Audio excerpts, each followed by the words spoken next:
কখনো কখনো আমরা এমন কিছু মুহূর্ত ক্যামেরাবন্দি করি যেগুলো অজান্তেই জীবনের শেষ ছবি হয়ে দাঁড়ায়। আজকের এই ভিডিওতে আমরা জানবো কিছু বাস্তব ঘটনার কথা, যেখানে মানুষ তাদের শেষ মুহূর্তের একটি সেলফি তুলছিলেন। মুহূর্তগুলো ছিল আনন্দময়, কিন্তু তারপর ঘটেছিল এক অনাকাঙ্ক্ষিত ঘটনা।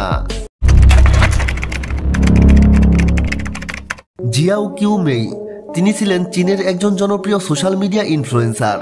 তার টিকটক অ্যাকাউন্টে লাখেরও বেশি ফলোয়ার ছিল। সাধারণত তিনি তার নাচের ভিডিওর জন্য পরিচিত ছিলেন, তবে ইনফ্লুয়েন্সার হওয়া ছাড়াও তিনি একজন ক্রেন অপারেটর হিসেবে কাজ করতেন এবং তার কাজের সময় লাইভ স্ট্রিম করতেন। 2021 সালে 20 জুলাই বিকেল 5:40-এ তার শিফট শেষ হওয়ার কথা ছিল। তার আগে তিনি তার ক্রেন ক্যাবিন থেকে লাইভ স্ট্রিম শুরু করেন, ঠিক যেমনটি তিনি প্রায়ই করতেন। তিনি আনন্দের সঙ্গে নাচতে থাকেন আর হাজারো দর্শক তার লাইভে যোগ দেন। কিন্তু কিছুক্ষণ পর ঘটে যায় এক ভয়ঙ্কর ঘটনা। নাচের সময় হঠাৎ করে তার ফোন হাত থেকে পড়ে যায়। ফোনটি ধরতে গিয়ে তিনি নিজেই ভারসাম্য হারিয়ে 43 মিটার উচ্চতা থেকে নিচে পড়ে যান। লাইভ স্ট্রিমে দেখা যায় তার ভয়াবহ পতনের মুহূর্ত। শুনতে পাওয়া যায় তার চিৎকার। কয়েক সেকেন্ড পর লাইভ স্ট্রিম বন্ধ হয়ে যায়। তার আকস্মিক মৃত্যু দেখে তার ফলোয়াররা শোকে ভেঙে পড়েন।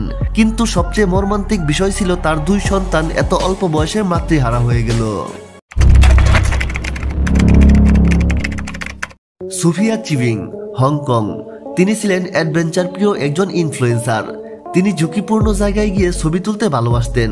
তিনি সমুদ্রের ধারে, উঁচু পাহাড়ের কিনারে কিংবা ভয়ঙ্কর চূড়ায় ঝুলে সেলফি তুলতেন।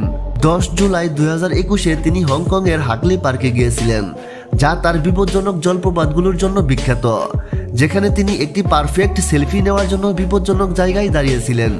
সেলফি তুলতে গিয়ে হঠাৎই তার পা পিছলে যায় এবং তিনি 5 মিটারেরও বেশি উচ্চতা থেকে নিচে পড়ে যান। সঙ্গে সঙ্গে তার বন্ধুরা উদ্ধারকারী দলকে ডাকেন, কিন্তু হাসপাতালে নেওয়ার আগেই তিনি মারা যান।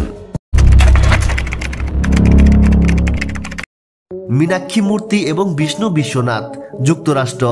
তারা ছিলেন একটি ভারতীয় দম্পতি যারা যুক্তরাষ্ট্রে বাস করতেন।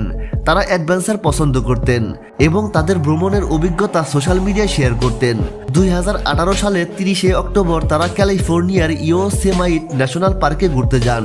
সেখানে তারা টাফ পয়েন্ট নামক একটি উঁচু ক্লিফের কিনারে গিয়ে ছবি তুলছিলেন। দুর্ভাগ্যবশত ছবি তোলার সময় তারা ভারসাম্য হারিয়ে প্রায় 245 মিটার উচ্চতা থেকে পড়ে যান। কিছুদিন আগে মীনাক্ষী তাদের ব্লগে লিখেছিলেন, আমাদের জীবন কি শুধুমাত্র একটি ছবি তোলার জন্য ঝুঁকি নেওয়ার মতো? দুঃখজনকভাবে তার এই উক্তিটি এক বাস্তব সত্য হয়ে দেখা দিল। বেবোস্টার সিস্টার্স, 2011 সালের অক্টোবর মাসে স্পেনের ক্যানিনুটা এলাকায় 3 বোন এক্সার, একর, ক্যালসি বেবিস্টার এবং তাদের ছোট বোন সাবানা ঘুরতে গিয়েছিলেন। তারা রেল লাইনের ধারে দাঁড়িয়ে ছবি তুলছিলেন। ঠিক সেই সময় একটি ট্রেন চলে আসে আর তারা এক পাশে সরে দাঁড়ান।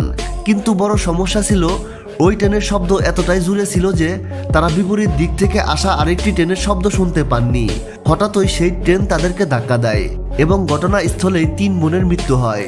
পরবর্তীতে তাদের তোলা ছবিতে দেখা যায় ব্যাকগ্রাউন্ডে একটি ট্রেনের হেডলাইট দৃশ্যমান ছিল।